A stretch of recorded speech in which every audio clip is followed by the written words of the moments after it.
Good afternoon, world. It's moments past noon in Waxahachie, Texas, deep in the heart of the Lone Star State. Today is December 2nd, 2025, and we are broadcasting episode number 110 of Grit and Good News every Tuesday and Thursday with a very few exceptions. And we're from our downtown studio in the shadows of the Ellis County Courthouse. And I'm Jeff Lynch, your co-host. Sam's got a little warm apparel on there today. It was 31 this morning. There was frost on the ground. It's 49 right now, and it's not getting 44 right now, not getting much past 49. But you know what? That's our kind of winter day, right? It's And cold. this is my man, Hey, Scott brother. Brooks. Hi, everyone. Thank you for being here. Hope you had a great Thanksgiving few days. I hope you had a few days anyway. It was, Did you miss us? yeah, did you miss us? We missed you for We sure, but thank you for being here today. We do the show every Tuesday and Thursday, noon to 1 o'clock Central Standard Time. Jeff and Sammy and I talk about issues that really cover the spectrum. We don't claim to be, some intellectual show here where we parse everything down and try to explain every single aspect to things, but we do consider ourselves to be average Joes, so to speak, and we care about things. So we do try to go a little bit deeper. We also try to talk about things that maybe you haven't thought of in the way that we want to share them with you. So we really enjoy this, and it's a lot of fun. What'd you do? I was What? just I was just agreeing with what Oh, you're saying by sign language. oh You yeah. know, I wish I knew American Sign Language. Yeah, that would be cool. I was watching somebody do the national anthem the other night. Our dog Layla, we wrote it down the other day. She knows about literally, seriously, she knows about 20 different words, Yeah, and one of them is walk, and she goes crazy when you do that. And so, right. so now we can't even spell it in front of her, and so now I go like this to my wife. When I'm wondering what is the American Sign Language For walk, version of walking, I but bet it's something like that. so it's not, Yeah, yeah. yeah, that would be cool to learn. So anyway, we hope you enjoy the show. We want to take comments. We do take comments. We listen to people both in the live shows, and most of the people that watch us watch the recording of this. So you can find it across any major social media, primarily YouTube, the Waxahachie Sun channel. You'll find all of our shows there in archives as well. So today is, did you say number 110 One already, Jeff? 110, Sammy, and so you do know you have what? number 10s today? Okay. Before we get to that, I'm remiss. I haven't pulled down the calendar, and Oh I yeah. know you people get tired. I'm not pulling it down, okay? But I will tell you this: September every year shares a month with December. Every year of ever, okay? Shares every year, September and December are the In same. December, and I don't know if you guys listen closely enough, but you've heard this 11 different times. 2025, every it shares the calendar with 2013, 1969, and 1947. Those are the years in the 100-year period. Does it show you the years going forward that will mimic this year? Yeah, this one here goes to 2043. Okay. All right. Cool. Yeah. Yeah. Interesting stuff. Hi Claudia, thanks for being here. Hey Russell, thanks for being here. We appreciate it.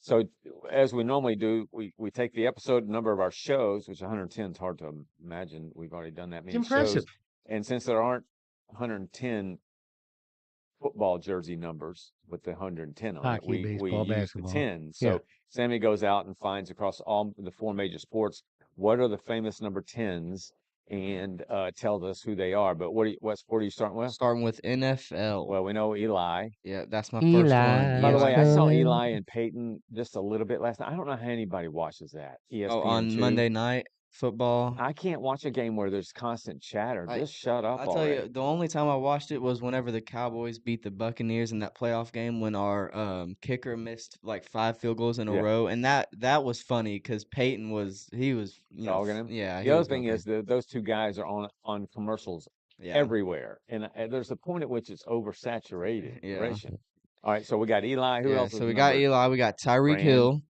Fran Tarkington. Yeah, we got The Tyreek Hill. scrambler.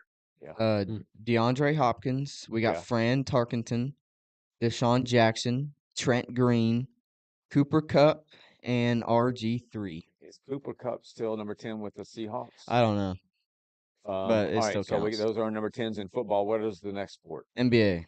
NBA number 10. Let me think. Ooh, It's tough. that's the number I wore. I don't know. DeMar DeRozan, Okay, yeah. Walt Frazier for the Oh Knicks, yeah, Tim Hardaway Sr., yeah. um, Maurice Mo Cheeks, Mo. Oh, cheeks for the Sixers. Yeah, yeah, way back. B.J. Armstrong, Yeah, Mike Bibby, yep. and currently Jimmy Butler for the Warriors. He plays for the Warriors. Yeah, he plays with Curry. Well, you should have just said he plays for the losers. All right, All right, MLB. MLB. So, well, obviously, number 10. Who? Nolan? No, Michael Young. Michael What's Young. wrong with Michael you Young. people? I'm sorry. Is he on the Okay, yeah, list? he's towards the bottom, but I'm yeah. starting with Chipper Jones Yeah, for the Braves, then Andre Johnson for the Expos, Gary Sheffield Yep. for the Yanks, yep, Ron Santos yep, for the yep, Cubs, yep. Justin Turner. I think he still plays. He might. Yeah. Plays for the Dodgers, or he did play for the Dodgers. Yeah. And then Michael Young and Adam Jones. Yeah. Okay. All right. And NHL. hockey. Yeah. Number 10. You don't have any guess, do you? Oh, wait. There's a couple. What's the name of the coach of the Carolina Hurricane? I don't know. I don't know. I don't know. I'm gonna Okay, start tell off with Guy Lafleur. It's Guy. Guy Lafleur. That And no. that is French for what, my friend? Greg. The flower. Oh, Greg. Flower. Greg. He had 5 cups for the Canadians and 6-time All-Star. He was the first person It's to pronounced have Guy. Guy. Guy. G-U-I is Guy. pronounced Guy. Wow. 6 in a row, 50 goal, 100-point seasons. Never been done before. Go ahead. What do you got next? All right, Pavel Bure for the Canucks. Pavel Bure. Bure. Y'all Gosh. watching? Sammy is the world's number 1 name butcherer. Okay. His nickname was the Russian Yeah, Rocket. He Rocket, yeah. played for a variety of teams. He played for the great. He played for the Canucks for a long time. He didn't played for the Red Army team in in Russia. in Russia before he came here. Yeah, What else you Alright. got? Ron Francis for that's the who I'm thinking Canes. of. Yeah. Yeah, Ron Francis. Hall of Famer, yeah. 4-time All-Star, and the Selke Award, which is Yeah, he's you good. know what the Selke's for? Best offensive defensive. defenseman. No, best defensive player. Okay, That's what I said. Yeah. I guessed Yeah. it. Yeah. Okay, and then we go to Dale Howard Chuck. Howard Chuck, Yeah. yes. Howard Chuck for the Jets. And then we got Alex Delvecchio for the Red Wings, and then I end with John LeClaire Yeah, for the very Flyers. good. And Alexander Barkov, currently with the Florida Panthers, in 2 cups with them. Cool. Sweet. All right, so there you have it. Not that you care, but we like to just say, hey, these are the famous numbers that go along with our episode number. Something to talk about at dinner with the family tonight. So let's see. Let's talk briefly about the Cowboys. A lot of hope and renewed spirit in Cowboy land. The Cowboys have. I'm wearing my Cowboys hat today. Cowboys have won 3 in a row. They beat the Raiders, they beat the Eagles, and then they beat The Chiefs, the Chiefs. 2 Super Bowl last Super Bowl teams. Yeah, Beat them and both. nothing is sweeter than anybody. I mean, if you ever see me in a turban, wearing a turban on my head, it's because the Chiefs are playing Iraq. But I cannot deal with the Chiefs. But we've won 3 in a row. Now the real test comes Thursday night in Lions. Detroit. Yeah. So as Jeff and I were talking about walking over here to the studio, if the Cowboys, hey DJ, thanks for joining us today. But if the Cowboys can beat the Lions in Detroit, then I'm gonna go from a still a little bit of a skeptic to this Okay. is legit. I have some I guess opportunities or whatever you want to call it that the Cowboys could make the playoffs. Okay. Good. I hope you're Um, going where I'm going. So we got to win the NFC East, the Cowboys need to win out and the Eagles need to lose 2 games. Okay, that's possible. Okay, to win the NFC it says it again. Win NFC East, Cowboys lose just 1 game and the Eagles lose 3 games. Okay. Wild card, Cowboys win out, San Francisco loses 2 games. Wild card again. Cowboys just lose 1 game, San Fran loses 3. Wild card San again. Fran, who's 9-4 right now. Yeah. Okay. Wild. This is the last one. Wild card again. Cowboys win out and Bears lose 3. So we have, That ain't gonna what do you happen. call it? That- We have different chances. Or Well, none of them easy. We've been Yeah. chasing the wild card, but now it looks like a shorter route for the East Yeah. title because here's the deal. Philly's got 5 games left. One of them's against Buffalo, I think. One against the Buffalo and one against the Chargers. Yeah. So if they lose those 2 and they still win their 2 against Washington and 1 against the Raiders, they go 2-3, and their current 8-4 becomes 10-6. That's our better, more Yeah. likely route. Well, Because we need too much help when San Francisco's got 9 wins, Seattle's got 9 wins, and Green Bay's got 8 wins. Too much help yeah. out of wild card people above us. By the way, this isn't a sports show per se, but we do like to start off with our local teams, updating them. Hey, Susan, thanks for being here. Love you. I think the Eagles are falling apart. I don't care what That's you the say. key too, and they're falling And apart. I told Maury the other night, my buddy, I said I think their coach Sirianni, if they don't make it to the deep into the playoffs or the Super Bowl, he's going to be fired.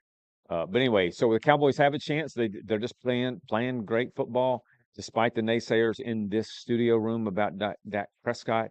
I'm the only one who said Dak Prescott is the real deal, and he is lighting it up. He's playing great, really great football. He is. So anyway, there you have it with the Cowboys. And the falling apart Eagles, their next game is Chargers. Where? At Chargers Monday. So Monday night game. that's the start of that Yeah, trickling downhill. yeah, Yeah, this is like the part of the season where it gets like each game really matters now. yeah, like, it does. Really. It really Yeah. does. And then our Mavs. Sammy's a big time Mavs fan. Me, not so much. Yeah, so A big Cooper Flag fan. Sammy is. Yeah. So tell us about For the first time this season, we won back-to-back games. We beat the Nuggets just last night, and the game before that, I'm pretty sure we beat the Clippers. Yeah. Yeah, we did. We beat the Clippers, and that was Saturday night. Cooper had 35 points. And then last night, with 9 of 11 from the charity stripe. and, Yeah, he's been How many did he have last night? last night he had like 26. And how many did we win by? Or the Mavs win by last night? Do you know? Was it close? It was close. Yeah. We've only lost by a blowout like once or twice, and we've only won by a blowout maybe Yeah. once. So, but Okay, yeah, good. it's, Well, I mean, we're 5 and like 15 right Yeah. now, so it's not the best. But well, at least they're moving positive. So we got positive stories on the Cowboys and the Mavs. As for the Rangers, they are in not a total rebuild. I don't even know if it's a rebuild at all, but big trade. My favorite player on the Rangers is Marcus Semien, second baseman. He's now been traded to the Mets for an outfielder named Nimmo. is Heim still here? No, Himes has been released. Outright and, release. Yes, and another player has Dang, been did he released. just fall off? Yeah. Really? But Adolis Garcia was released. I really And- like Jonah Heim. Yeah, I did too. I mean, he moved from Waxahachie. That was his mistake. You got that? He got hoity-toity at Highland Yeah. Park. He went to Highland Park and then had a bad year. So anyway, we're going to see what more the Rangers will do. The Rangers got to step it up. I mean, they've set Well, the at bar. the same time, they're trying to rebuild. They're trying to slash payroll, and it's hard to do both those at the same Yeah, time. I mean, I just don't understand the maneuvering in baseball so much. You know, you win a World Series and then you disassemble your team because of payroll. Well, payroll is what got you the win of the players. So, I mean, it's like the Pittsburgh Steelers. I mean, Pittsburgh Pirates owner is hated by the people of Pittsburgh because he's got the lowest payroll in baseball, and he's perfectly fine with that. But he's got the best pitcher in baseball, could build around him, but he won't do it. For me, granted, it's his money, not mine. He can do with it what he wants to. But if it were me and I owned a professional sports team, the objective is to be a dynasty, and I'll spend whatever I got. If I Right. got enough money to buy the team, I got enough money to spend on the team. So I just don't get it sometimes. Let's see. I want to share with you guys locally, and I think this may be true for other parts, or certainly of the state and of the country. But Monday is the filing deadline for a number of our political offices here. We have a county judge, which is an important role in our county. That's up for election. The primaries will be in March. So I think there's going to be another exciting filing today, and we'll let you know about that on our platforms. But we have that. We have let's see, the filing deadline for city council is not on next Monday. That's later. I think it's in February, but we got city council races. So in your own areas, your own counties, your own neighborhoods, be aware of your races that are going to be taking place. We've long argued that while it does impact us at the national level with respect to who's our president, who's our congressman, who's our senator, the real impact comes from school board, city council, in races like that. So people that sit on those are very important to our daily lives in our local communities. And as a member of this watchdog media company here and someone that writes columns, I am committed, regardless of the consequences, to make sure we know who is running and who's the best and who's not. And local And politicians become state politicians, That's right. become national politicians. That's right. That's just the pecking order. We got a guy on council right now who I think's one of the worst city council people I've ever known and observed. Travis Smith, who's announced that he's running for county judge. I don't know what makes him think he'd be county judge, but we're going to expose why it is he shouldn't be county judge, and that's just the way that it Because he'd goes. rather get paid a salary to have you rip him than to do his Rip job him for free, nothing yeah. and have you rip him. Well, there's more to come on that, but be aware of your own filing deadlines and races and that sort of thing. Next year is it's midterms, big races all across the country. So be aware of that. All right. We have a little segment we like to have some fun with, and that goes along with, we call them Tarnations, but it goes along with the Beverly Hillbillies of old. Jed Clampett, the patriarch of that family, who used to say, old Texas hillbilly team family that moved to Beverly Beverly Hills. Hills because they struck Texas tea and oil and became wealthy. And so they're living out there in Beverly Hills. Most people today, Sammy's age, certainly don't even know what the Beverly Hillbillies We are. loved it. Never seen it. But he had a common phrase in that show, what in the tarnation is going on? So we have our Tarnations. And I'm going to let you start today, Jeff, with what in the world is going on out there. Well, I got one tarnation is these college games are going 4 hours, and this weekend, Rita and I, we did the same thing for A&M Texas and Bama Auburn. We watched all the first period quarter. We got into the second. I go, this game isn't doing much. We switched. We went to Netflix. We watched an hour and a half of Netflix movie and came back just to see what was going on. Right. And we had, in one game, we had 5 minutes left. And we had 2 minutes. We're getting 4-hour college football games, and that is just it's more than anybody can tolerate. Yeah, it is much. And I wrote a column not long ago about the pace of play in these games and how absurd it is to expect fans to watch it. And in that, I said in the Alabama Missouri game back in October, the last 2 minutes of the first half, they don't have a 2-minute warning, they call it a 2-minute timeout. 2 minutes down to halftime. So 2 minutes of football play, and actual time was 41 minutes. It's ridiculous. And related to that decision to change from the Alabama game, your man, Kalen DeBoer, he's a bigger whiner than Dirk Nowitzki. And I'm telling you what, you umpired, I refereed. We were impartial in our jobs, but when people give us ridiculous amount of flack, it doesn't help. And in that game, 2 times in the first quarter, he went ballistic on the ref on something I had just seen the play. Yeah, In I both mean, cases, I'm going, not only are you wrong, but you're making a fool of yourself and you're using up all your ammunition with any goodwill with the refs in the first quarter. And I'll tell you what, if I was an SEC official and they rotated around, I'd be telling my brethren, I'm going, boy, don't cut this guy any slack because he is just a jerk. part of the dynamics, and I think it applies to certainly more than sports, but part of the dynamics that you followed Nick Saban, who's a fire. Right. He would let it rip. I mean, he was intense. Kalen DeBoer is known for not being intense. He's known, and he's intense in his own way, but he's calm, measured, and that sort of thing. I think there's an effort because the plays that you're talking about, one of them was an irrelevant thing, really. It wasn't Right. worth that. Right. But I think there's a dynamic on his part to let people see that he's got some intensity and doesn't mind getting after the refs. He's a great coach, I think. And Yeah. but I'm with you. Okay. I'm glad to hear that. Yeah, I'm with you. I mean, I love Alabama, but Alabama frustrates the devil out of me in that game against Auburn the other night. It was torture. Like, what are we doing here? Um, Almost slipped away at the end, didn't it? yeah, it did almost slip away. I want to show you a Tarnation. I want you to listen to, Sammy, if you'll get ready for Joe Scarborough. You have that one. So we know that Trump is, in Hegseth, America, is saying enough is enough to Venezuela.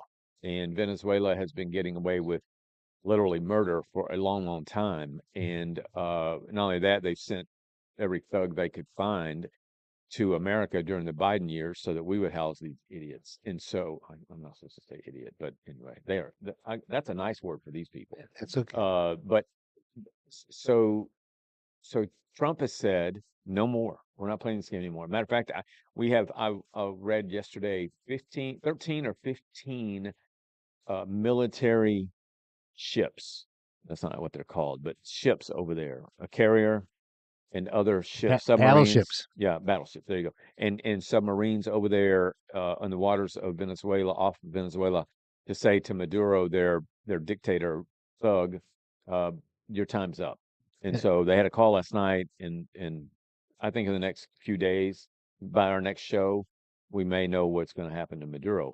In the interim, there are these drug runner boats that we see on TV often, and these boats typically are around 40 feet long. So if you think of a football field, they're about 12 yards long, which 12 yards doesn't sound very far, but are long, but they're decent sized boats, and they're manned by people who know how to operate them because they are fast, sleek.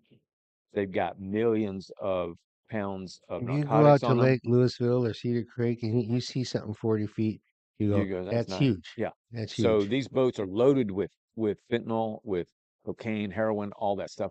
And in many cases represent, in terms of the payload, millions and millions of dollars. So Trump has said, we're going to bomb them. So you've seen the videos probably where those ships, from the angle of the drone or of the airplane, they're being bombed. And so, as usual, what is good for America isn't always good for the left in this country.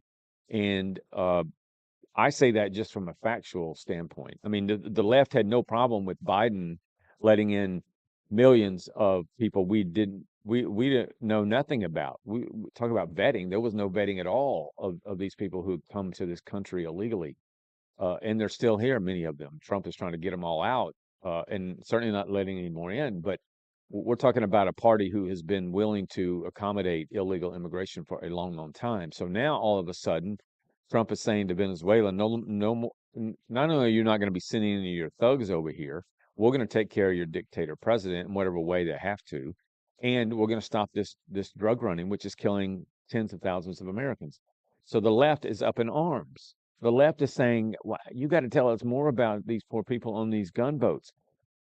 An example of that, I think the best example of the left's position is what you're about to hear out of Joe Scarborough, who's on what's called MSNBC. It's now called MS Now. Sammy, if you'll play that, just listen to this, very short, but just listen to what he has to say about who's on these drug boats that are being bombed. The CIA is already on the ground there and have been authorized to give the president options. Operation Southern Spear is designed to defend the That's Jesse American Waters. homeland from drug warfare. And guess who has a problem with that? If you want to understand if those are drug boats, who would go on those boats, it's people who have families that have been kidnapped. And they're told, go on the boats or we will execute your children. Where's he getting this from? That's good, Sam. Coke boats aren't So being yeah, I driven mean, by Jesse's question is where's he getting this from? I want to know the same thing. These are 40-foot boats loaded with drugs, loaded with sometimes 5 to 7 crew members. On a 40-foot boat is a long boat, big boat. But when you start loading it up with all those drugs and 5 or 6 people, what makes anyone on the left think that they're putting men, women, and I don't know, presumably children on these boats as a way of uh keeping people in line? I mean, it's an Well, absurd. I mean, are we to be under some sort of assumption that all criminals don't have families. Criminals have families. Yeah. Everybody, I mean, the mafia traditionally was all about family. Yeah. That's Yeah, his argument, I don't even know where that comes from. yeah, I You mean, know, but it's the left. He's saying that it's these guys, he's not even talking about the drug runners. He's not talking about their family. He's talking about that Maduro, that we're killing boats that have innocent children or innocent families, whatever member of the family you want to choose, but they have families on there. So they're saying we're going to families go. on the boat. Yeah, they're saying that we are bombing boats that have innocent men, women, and children on them because the Maduro, the dictator in the cartel, are putting those people on those boats, hopefully as a deterrent, as a shield, like a baby. You know how people, you've seen it on shows, movies.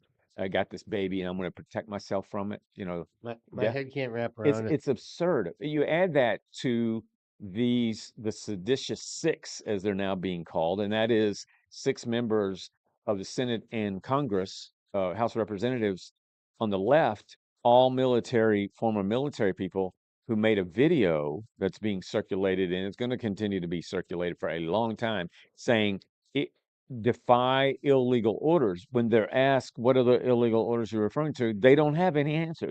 Matter of fact, Slotkin, uh, the young woman from New York, I believe, she said, I don't, we don't have any knowledge of illegal orders, but they're telling our military men and women to defy illegal orders, but there are no illegal orders. It is sedition, and it is a form of betrayal, and I think that And you're asking every active military person to make their own decisions about which orders are legal and that's right. illegal. And Yeah, and the eh, implication with that eh, is, well, if you don't know and you commit the act, then you're going to be, you'll be pulled into a war crime situation and tried. It's awful what's going on. But my point, the bigger point is with respect to Scarborough, is whatever happened to the sanctity of America, to the universal belief that we ought to do what's best for our country first and foremost, and that a government is to protect its citizens. The left has thrown that out, both by actions and by word. And here they're doing it with gunboats of all things. I mean, even Rand Paul on the right is saying we ought to these people ought to have some form of due process. Well, how are you going to get a drug runner who doesn't speak a word of English, who will would just as rather kill you as look at you? How are you going to give him due process? He's sending drugs over here that are killing our young people, and he must be stopped along with every other one of them. So that I find a big tarnation. One other one, the last one I have is Trump's stamina. So the New York Times and the Washington Post, I forget which one broke it first, came out and said Trump is slowing down. He's his speech, his mental capacity, all this other stuff.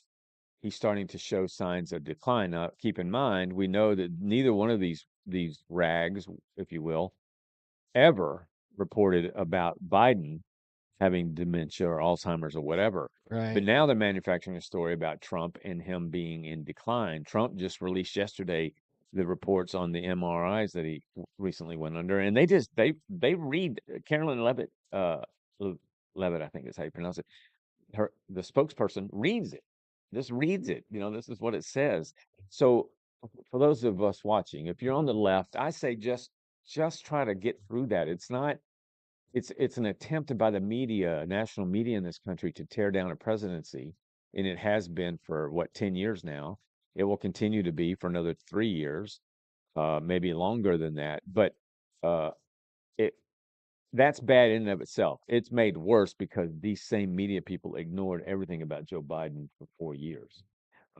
So there you have it. My tarnations for today. Before we get to our block one topic, I want to remind those of you in Waxahachie, our Indians. And I say our Indians. I don't have any connection to it. I don't go to games. I don't have kids in high school anymore. Hey, Uh, do you pay property taxes? I do pay property A bunch of it taxes. goes to the So ISD. yeah, it does. So the Waxahachie Indians are in round 4 now, I think. Uh, which Waxahachie has had problems in the past getting past round 3. We got past round 3 Saturday in Waco in an overtime game. We were down with 2 minutes to go, either I think by 10. Kicked a field goal, then kicked an onside kick, recovered the kick, and then scored a touchdown, put it in overtime, and then we won in overtime. So the Indians on a roll for sure. Now that's going to be tested, much like the Cowboys are about to be tested. The Against Indians, Duncanville. yeah. So Duncanville's lost one game all year. You know who that game was against? Waxahachie. So the game is Saturday afternoon. I believe it's at 3 o'clock, but double check that if you have interest. And it's In in Midlothian. Midlothian, which is a very interesting neutral site about halfway between them. Yeah, it Little is. clo- It's a cool little stadium. You know, it's down into the ground. That place will be packed, and I mean it'll be quite the experience. So go Indians! We play Duncanville this Saturday at 3 o'clock. All right, let's talk Lane Kiffin. So Lane Kiffin, just by way of background, we know Lane Kiffin had issues with Tennessee. He went to Tennessee as head coach. Talked all this smack about winning a national championship, building a great culture. After 1 year, he was offered a job by USC, jumped ship. Well, he had 2 pro jobs. Yeah, I think, I don't know if they were before intermingled. I think they were back to back. I Or, didn't okay. And in between the 2 of them, he went 12 and 31. Yeah, so he was with the Raiders. That's back when the seasons were shorter. And who was the other one with? Yeah, Raiders in Tennessee. No, I'm talking about Tennessee Volunteers, the No, college. I don't know who he was with, the other one, but I know the Raiders. okay. But he in his college experience, he went to Tennessee, made all these grandiose promises. They got the best coach in the land, and blah blah blah. 1 year in, he was offered a job by USC. Went to USC, stayed there a few years. Had a bad season and a bad game. They fired him on the tarmac as USC was arriving home from a game at 3 in the morning. And I don't know about succession here if I've got this chronologically right, but then he went to his career, much like Steve Sarkisian at Texas, who was the head coach at Washington, and then I think USC had severe alcoholism issues. And Nick Saban revived his career by hiring him as an assistant. He did the same thing with Lane Kiffin. So Lane Kiffin was essentially, I don't know about being blackballed, but he was like, this guy's a flake. And Saban hires him as offensive coordinator. Those were the years I lived there in Tuscaloosa. And they eventually had a falling out because Lane had been offered the job at Florida Atlantic. And Alabama was in the playoffs, actually won it that year. And Saban accused Kiffin of being too preoccupied with Florida Atlantic and got rid of him in the playoffs. So they went to Florida Atlantic. No one expected him to stay there long. He lasted a year there, then went to Ole Miss. He had 5 jobs between 2007 and 25. All right, so we get to Ole Miss. I mean, he's been on a great run. Matter of fact, I don't know if I said it to Sammy or whomever, but watching them play last week, I really thought he was going to stay at Ole Miss, and I'm thinking this is cool. This is a guy I love stories of redemption, and Lane Kiffin has a story of redemption. Doing well at Ole Miss, seemingly turned the corner, building a dynasty, so to speak. 11-1 this year, and then 7-1 in conference. yeah, and then you hear reports of Florida and LSU interested in him. Then Florida drops off. This morning's paper said that he held off his LSU decision, waiting to see what happened to Alabama Auburn, because if Alabama lost, he wanted the Alabama job. Yeah, I don't think Alabama will ever fall for Lane Kiffin again. They'll listen too much to Nick. Although Lane Kiffin says he talked to Nick Saban, and Nick Saban encouraged him, as did Pete Carroll, to go to LSU. But the point is, Lane Kiffin keeps the whole world of college football on edge for 3 or 4 days. Makes a spectacle, in my opinion. Just tell us what you're going to do. You don't have to drag it. As actually a week. And so they play Mississippi State, win that game handily. They're going to be in the playoffs. They're 11-1. And then he announces on Sunday that he's going to LSU. And actually, I've been hearing, and I don't watch college that closely, but I've been hearing about where's he's going for 3 or 4 weeks. Yeah. It's like, dude, you're like Just to the make guy. it, You're like the guy that's got the wonderful wife and a couple kids, and you're always looking at every other yeah. woman. And why would you want to go to LSU? They're 3-5 in conference right now. Um, they can their coach. The athletic director said he's going to. The governor is going to be supervising the athletic director. Why would you want to leave that situation? What town is Ole Miss in? Oxford. Oxford. What kind of town is that? It's like Waxahachie, bigger, but it's a Mississippi town. It's You nothing know what? fancy. Baton Rouge isn't the capital of great cities in the Oh world. no, Baton Rouge has its issues, and Eh, and eh, and LSU has its issues, but he was what he's trying to what he wants to build. He says in LSU is what he built in at Ole Miss, and I just don't understand it. That's not the point of this discussion. The point of this discussion are the dynamics in America or any country, but we're Americans, and this happens in America, and it's happened to me. I was the Lane Kiffin in my corporate life, and I regret a lot of it. And but Kiffin jumped ship. He jumped ship going into the playoffs. Essentially abandons his team. Wants to coach Ole Miss in the playoffs, and Ole Miss is saying, "Wait a second, that's what I'd say too. so why couldn't you just why not just tell LSU you'll take the job, play the year out, and then go?" I mean, it's signing. The NCAA has their schedule all screwed up because tomorrow is signing day, so these coaches are all trying to do multiple things. But Kiffin then coaches staff. He's angry with Ole Miss, playing the victim because Ole Miss wouldn't let him coach in the playoffs, and so he goes to LSU.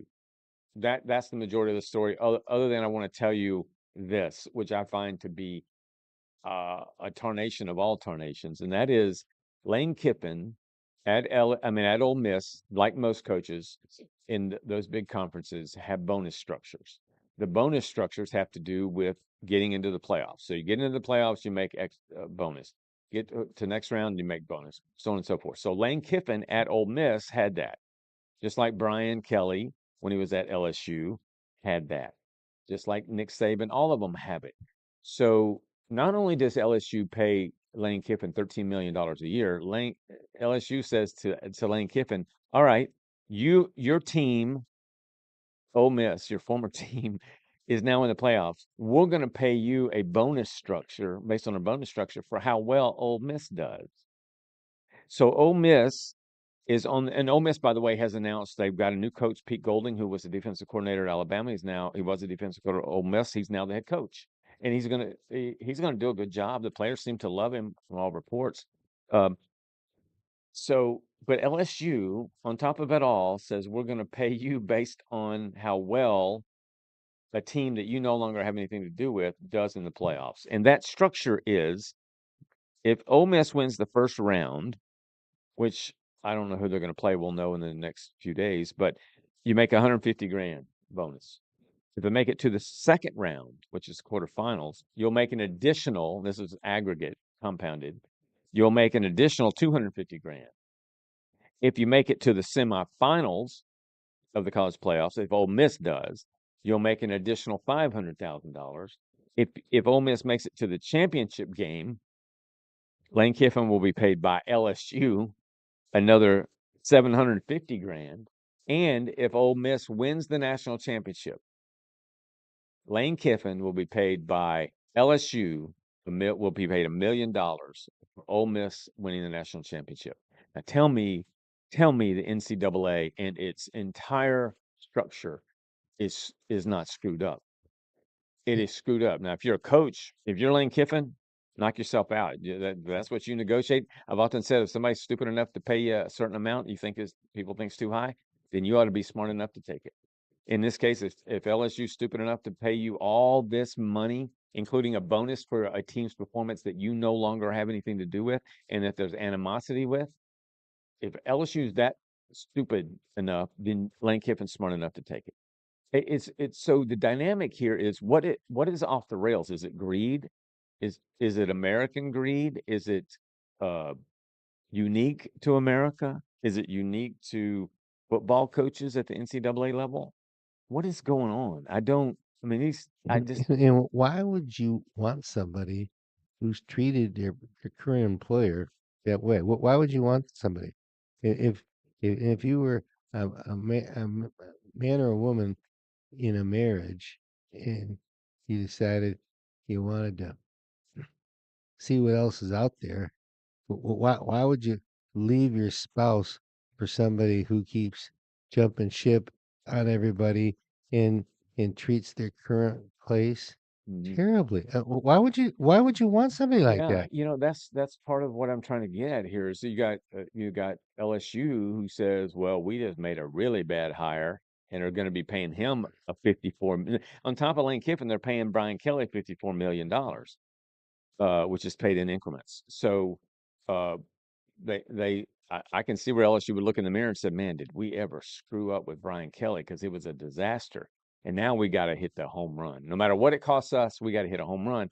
Except what you hit, it's a ball that looks like it's going to be a home run right now. But that ball has proven to be swayed by the wind to stay in the park.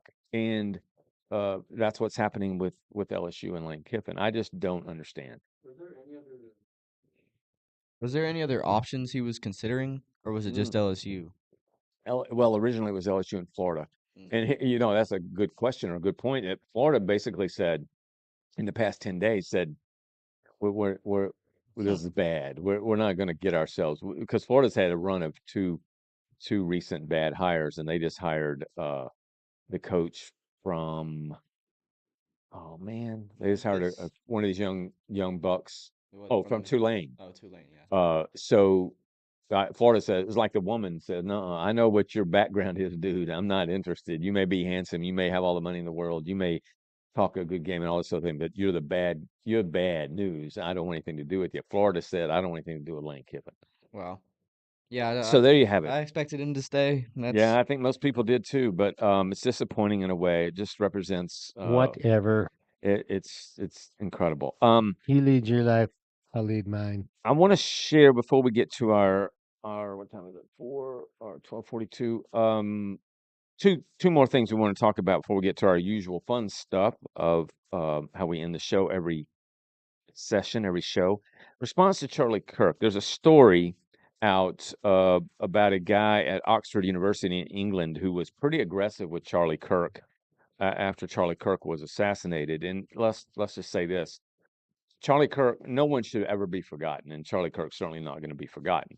But we do have a tendency to celebrate things on a day like Thanksgiving. It's a good example. And and then we move on. Okay, we had Thanksgiving. Does anything about Thanksgiving, is it embedded in us permanently as people, or do we just celebrate it and move on? It's like Veterans Day. I mean, aren't veterans important to us every day? Or it's like African American Month. I mean, whatever they call it. That's an important thing all the time. So same goes with people. We hear about these stories and we observe the most horrific things, like with Charlie Kirk. And then at some point, 9/11 is the best example. It may have taken us years, but we went back to being ourselves, maybe even a worse version of ourselves. And because we're now more fractured than ever, there's hate everywhere, there's violence everywhere. So with Charlie Kirk, because of his organization, he won't be forgotten. But guys like us, we don't need to let people that made a positive difference in America be forgotten. That's why I write about Misty Beavers every April and her murder. I don't want people to forget her. It's 10 years ago almost. I don't want people to forget her. So Charlie Kirk, the story here is that a professor in Oxford, England, at Oxford University, when Charlie was shot, he said the following things. Charlie Kirk, he said this on WhatsApp. Charlie Kirk got shot, let's effing go. He allegedly posted a similar message on Instagram. This guy, his name is, I don't know how to say it right, I don't think, but Aberronye. He then was in a no confidence vote in October. Oxford released him, removed him from his position. And this is what he said just this past week. He said, this is dated December the 1st, yesterday. I had very little context for what I was reacting to, but I wanted to start a conversation. I missed the mark, and that's why, excuse me, I deleted and retracted my comments. As soon as I saw how serious it was, I went on Instagram to apologize. I want to offer my apologies and my condolences. No one deserves to lose a husband. No child deserves to grow up without a father. I hope they are able, in some capacity, to move on from what was a tragic event. And to that end, I am very sorry. Uh, Why he's, can't you just say that when it happens? You know, yeah, like I think there's this old saying that says, as we talked about in prep, the worst speech you will ever make is one uh, emotional, from a place of emotion. And I had an experience just yesterday on a conference call where I was livid. And I got done and I went to put an email together and I said, you know what? I'm going to chill and take some time. And I ended up sending almost the opposite in terms of feelings, in terms of Good job. but it took a lot for me to do that. This guy is basically saying the same thing. Well, in today's world, everybody thinks that they have to have an opinion about everything, and we do have an opinion about everything. But why do we think everybody in the world wants to know what our opinion is? Yeah. I mean, I don't know why anybody even watches our show. I don't know why anybody watches podcasts. I don't know why people devote themselves to social media. Yeah, Tammy just says that is way beyond screwed up, and you're right, Tammy. Yeah, there's, I feel like there's an insatiable desire by those who watch our show, the same people who watch all kinds of shows, us, to be somewhat informed. There's also, I think we'd be lying if we didn't say there's a part of us that wants to be, we enjoy the entertainment, and it's the useful idiot kind of thing. So would I ever cast a vote, or would I ever like the way Jasmine Crockett acts? Of course not. But will I watch her in an interview? Absolutely, because it's just, it's like Joe Scarborough. You want to say to yourself, the, I say to myself, why am I watching this? I'm watching this because this poor guy is making a complete fool of himself, and why do I get a kick out of that? But I'd be lying if I said I didn't get a kick out of it. I do, particularly when I think they're on the wrong side of the issue.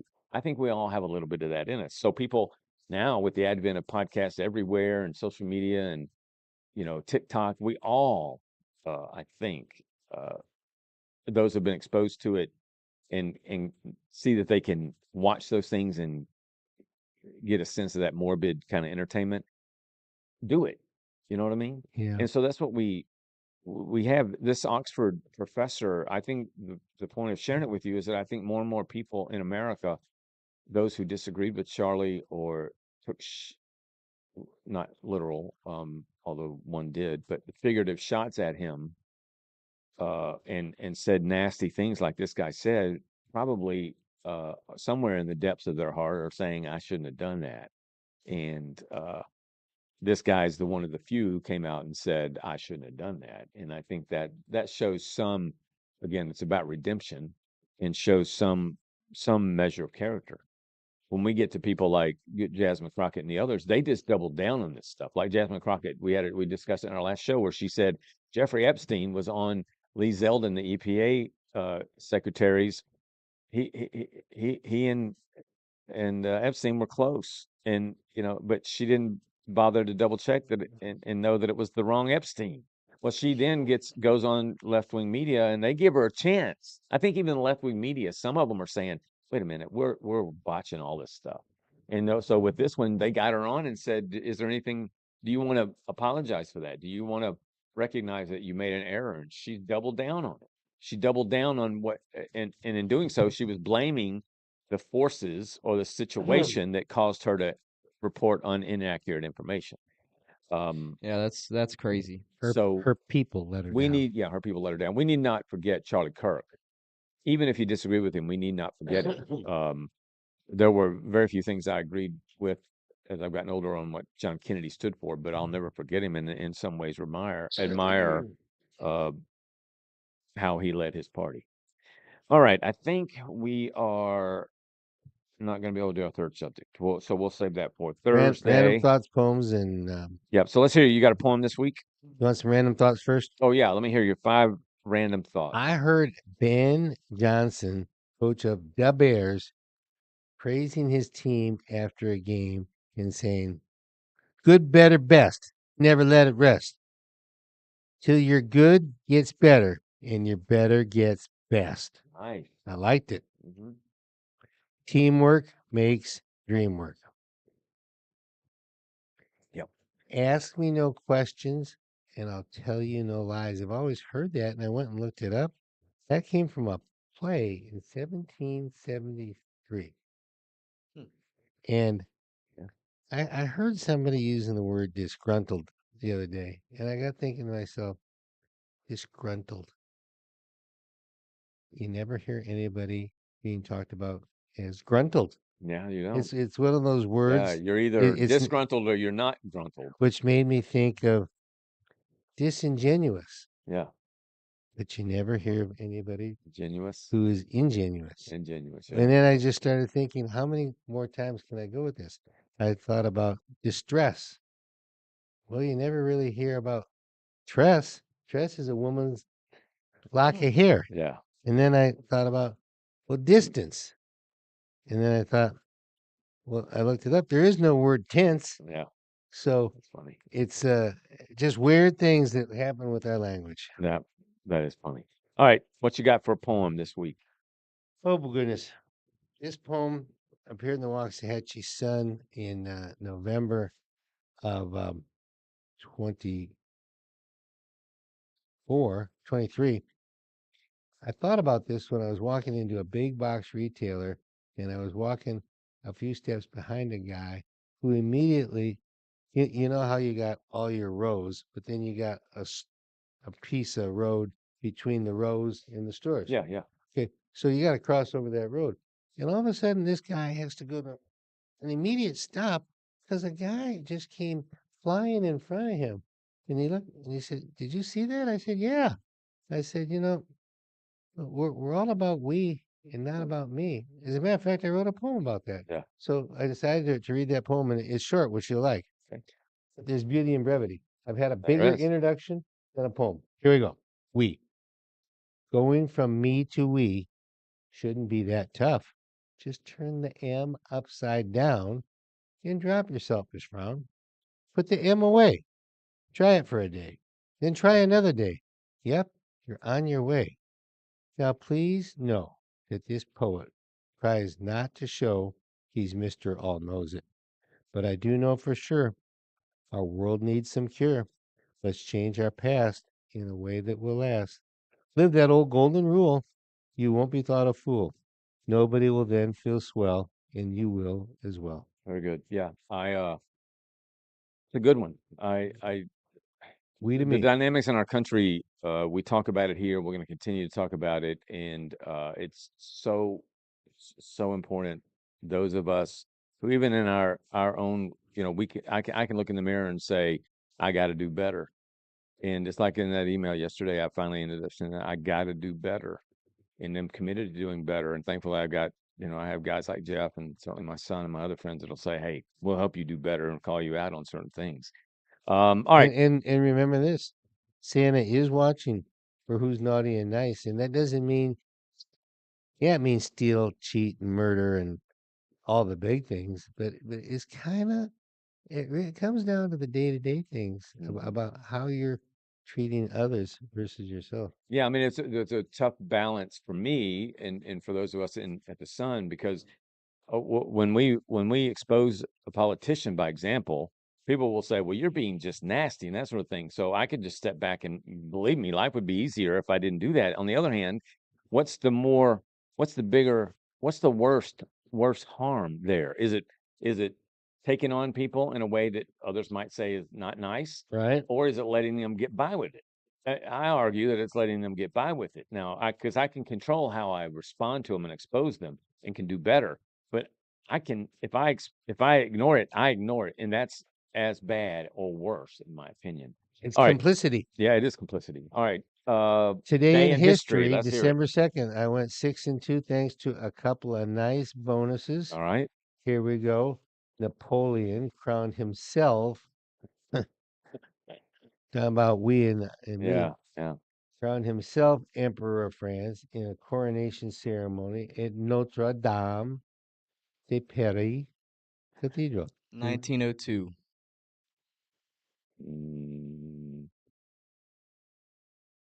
1888. 1804. Just Napoleon a wasn't bit off. around then, guys. I know. Come I on. don't know when Napoleon Come on. was I don't around. even know who that is. He's a President- little man. If anybody ever tells you got the Napoleon disease, slap him. I know Napoleon Dynamite. All right. President James Monroe outlined his doctrine opposing further European expansion or colonialism in the Western Hemisphere. The Monroe Doctrine effectively created separate spheres of influence for the Americas and Europe. 1881. 1920. 1823. Well, I was off 100 years. Yeah. Just 100 years. I got the bonus here. I hope you do. An artificially created, self-sustaining nuclear chain reaction was demonstrated for the first time at the University of Chicago. The experiment, led by physicist Enrico Fermi, marked the dawn of the atomic age. Ooh. I have no idea. I don't Think either. about maybe when the first A bomb was I was- dropped. I'm going to go Had to be 18, before that. 51. 1951. 1951. 1839. 1950. I don't know. Honestly, I have no clue. 1942. I missed it by 9 years. We dropped that A bomb to end World War II. Oh, The yeah. U.S. Senate voted 67 to 22, passed a resolution condemning Republican Senator Joseph McCarthy of Wisconsin, saying he had acted contrary to the senatorial ethics and tended to bring the Senate into dishonor and disrepute. The whole McCarthyism era. controversy, Yeah. the whole communist scare. 1950. 1959. 54, split it in two. Nice. Sweet. There you go. All right, cool. In the first operation of its kind, doctors at the University of Utah Medical Center implanted a permanent artificial heart in the chest of Barney Clark, a retired dentist who lived 112 days with the device. 1980. 1992. 82. Okay. And we close with Colombian drug lord Pablo Escobar was shot to death by security forces while trying to flee across rooftops in Medellin. 2008. That's his own people, by the Yeah. way. 2013. 2008. 1993. Ooh, I was off. That's not good. Not There good. you Not have good. it. There you have it. Before we close out, I want to share with you guys again. It's election time across this country, and in your own communities, be sure you're aware of it. Please vote. Makes a big difference. I just got a text from a young man that I admire who's going to announce at 1:45, or he's going to file at 1:45 for county judge in Ellis County, Texas. And as you may know, by the past year, we have been really examining things on city council. In our legal system here, I believe our legal system in Ellis County is corrupt and have the receipts, as they call it. And so we'll continue to pursue that and make sure that at least our own community is aware of the things that you should be aware of. And we got to start voting these people out. It's as simple as that. And we control those things. And we have no elections here in Ellis County, correct? When? Yes. I mean, Well, in well, March. Yeah. In March, we have the any election. So you're talking about filing dates, but we have no elections. Yeah, just filing dates. Yeah. March, for those that require primaries, which are your county judge and other things like that, those are in March, and then the city council, school board, those are in May. But those candidates for March will have to file by Monday, and then the candidates for the May election cycles will have to file in February. Okay, now listen up close to Scott, because I'm telling you what, these questions he asks, they're tough ones. Sam and I, we struggle to get 50. So true facts that are Yep. sound like BS. That's All another right. book, although it says the actual word. True or false? No one has ever guessed the exact price of their showcase on The Price is Right. No, true. True or false? False. No one has ever guessed it down to the dollar. True. The answer is false. False. Oh. It happened exactly once in the show's history, and of course, everyone accused him of cheating. By all accounts, it appears to have been legitimate. I saw a little documentary on it. He The guy cheated. had seen a previous show where the same item was package was up for him, and so he remembered the price. How? I mean, maybe he was a fanatic, but he remembered it and Little he bid savant. it and won it. Our show is brought to you by Hooser Custom Meats, Hooser Custom Meats in Italy, Texas. They produce some of the best meat you'll find, and we hope that you will give them a shout out and check them out. Hooser, Hooser, custommeats.com. Their phone number, I want to do it slow, 903-688-1446. Hooser Custom Meats. So thank you for being with us. We'll be back on Thursday with a whole new list of things to talk about and share with you. Thank you all for being here. We've got new visitors, and we appreciate that very much. Have a blessed day. Have a great day and try to put a smile on somebody's face.